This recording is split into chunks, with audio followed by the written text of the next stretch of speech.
ചക്കപ്പുട്ട്, മാങ്ങപ്പുട്ട്, തേങ്ങാപ്പുട്ട്, beef puttu, chicken puttu എന്ന് നമ്മൾ ഇതുവരെ ട്രൈ ചെയ്യാത്തൊരു പുതിയ സാധനം സ്ട്രോബെറി പുട്ട്.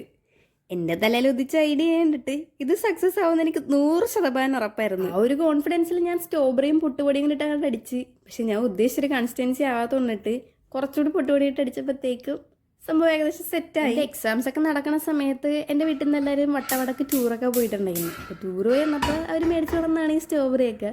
പക്ഷേ ആണെങ്കിൽ ഇപ്പോൾ കുറേ ദിവസമായിട്ട് ഈ സ്ട്രോബെറി ഇങ്ങനെ വെറുതെ ഇരിക്കണമായിരുന്നു. അപ്പോൾ ഇത് വെച്ച് എന്ത് ചെയ്യും എന്ന് ആലോചിച്ചപ്പോഴാണ് ഈ സ്ട്രോബെറി പുട്ട് എന്നുള്ളൊരു ഐഡിയ എൻ്റെ മനസ്സിലേക്ക് വന്നത്.